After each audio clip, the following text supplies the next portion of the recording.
hoje nós viemos apresentar nosso projeto integrador da matéria de implantação, condução e análise de experimentos agropecuários. Eu sou Ana Maria, sou cunhada do Hugo, Isabela e a Thaís. O nosso trabalho é sobre a germinação de feijão em diferentes tipos de adubo. E a hipótese nula é que não há diferença na germinação nesses diferentes adubos. Nós adotamos o delineamento inteiramente casualizado, com 16 unidades experimentais, 4 tratamentos e 2 sementes em cada unidade experimental. Para a realização do nosso projeto, utilizamos 4 passos fundamentais: a pesagem de solos, a semeadura dos feijões, a adição de diferentes adubos e a avaliação dos caracteres agronômicos finais. Para a casualização, foi manualmente sorteado a ordem das unidades experimentais, utilizando o delineamento inteiramente casualizado.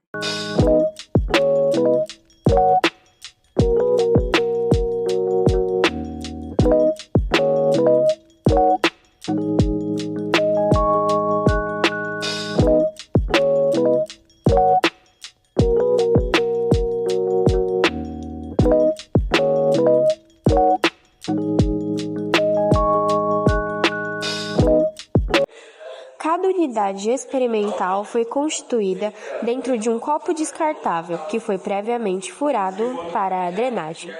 Foi utilizado substrato. Em cada copo descartável foi adicionado 120 gramas de substrato, que foi previamente umedecido. Em cada unidade experimental foi semeado 2 sementes de feijão.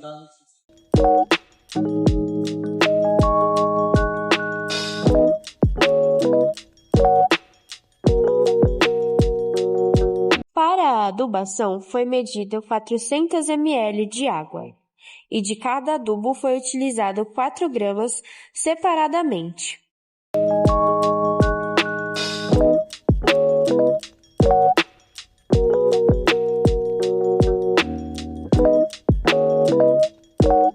Dessa forma, o adubo 1 foi dissolvido em água e logo após foi adicionado em cada unidade experimental 100 ml da solução.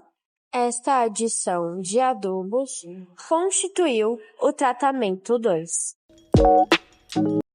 Para o terceiro tratamento foi utilizado ureia. 4 gramas de ureia foram dissolvidas em 400 ml de água. E como outro tratamento, em cada unidade experimental foi adicionado 100 ml da solução do adubo.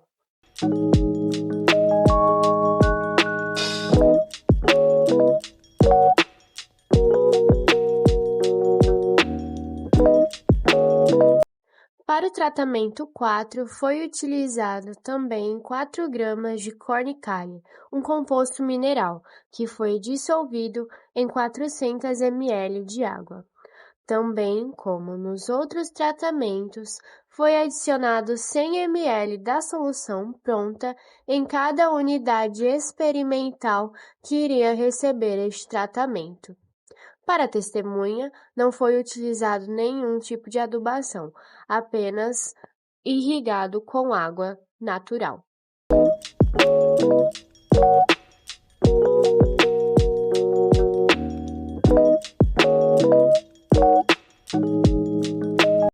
Como mostrado no vídeo, vemos o experimento implantado adotando delineamento inteiramente casualizado.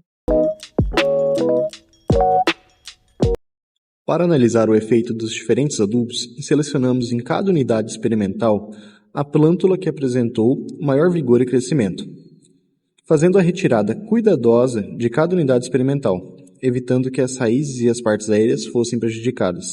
Após a coleta, as raízes foram cuidadosamente lavadas com borrifador de água para remover o excesso de terra, permitindo uma visualização clara de toda a sua estrutura. Em seguida, as plantas foram divididas na altura do colo, e o comprimento das raízes foi medido individualmente com o auxílio de uma régua, com todos os dados devidamente registrados.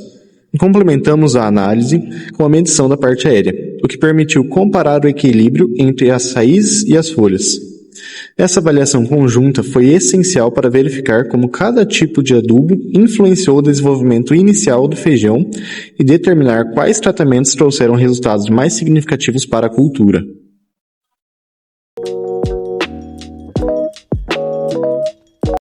Na planilha foram inseridos os dados de parte aérea e raiz medidos em centímetros em tabelas separadas. Depois, em cada tabela, foram obtidos os valores da soma total de cada tratamento, soma dos quadrados de cada tratamento e a soma total de cada tratamento ao quadrado. Os valores gerais obtidos foram número de tratamento, número de repetições, total geral, média geral e a constante C. Realizamos a soma de quadrado total, de tratamento e de resíduo. Os quadros de análise de variância foram feitos, um para a parte aérea e um para a raiz. O grau de liberdade de tratamento representa o número de tratamentos menos 1. O total é o total menos 1, e o de resíduo é o grau de liberdade total menos o grau de liberdade de tratamentos. Para obter o quadrado médio de tratamentos, é feita a divisão da soma de quadrados de tratamento pelo grau de liberdade do tratamento, e quadrado médio residual pela divisão da soma de quadrados residual pelo grau de liberdade de resíduo. O F calculado representa a divisão do quadrado médio de tratamentos pelo quadrado médio residual. O p-valor é maior que o alfa a 5%, então não se rejeita H0. Com isso, podemos concluir que os tratamentos não diferem entre si. O objetivo era aplicar um delineamento inteiramente casualizado em R, analisando se os 4 tratamentos produzem ou não resultados diferentes, tanto para a parte aérea quanto para a raiz da planta. O primeiro passo foi carregar o pacote Agricolai, que fornece o teste de Tukey que usamos no final. Com os dados em mãos, organizei cada conjunto em um data frame com 2 colunas.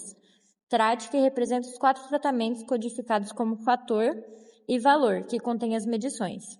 Usei o factor no tratamento porque o R precisa entender que são grupos categóricos e não números contínuos.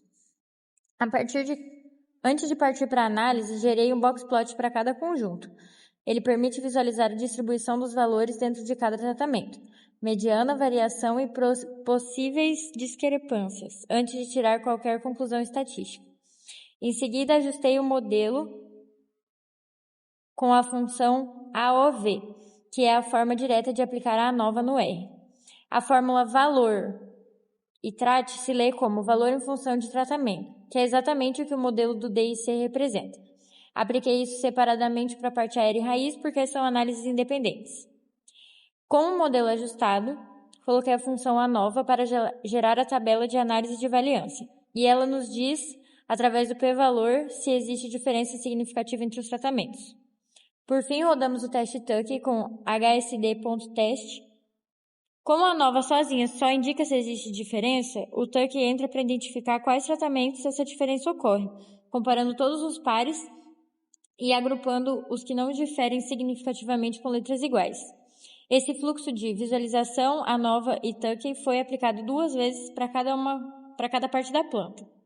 Os boxplots mostram forte sobreposição entre os tratamentos, com medianas próximas e variabilidade semelhante, indicando a ausência de diferenças evidentes entre eles. Conclusão: os adubos não diferiram entre si e nem em relação à testemunha pelo teste de Tukey a 5%. Como nenhum tratamento superou a testemunha, não há justificativa técnica para aplicar o adubo nesse cenário. O uso de adubo, então, é dispensável. A decisão deve priorizar a economia, já que a adubação não gerou nenhum ganho estatístico.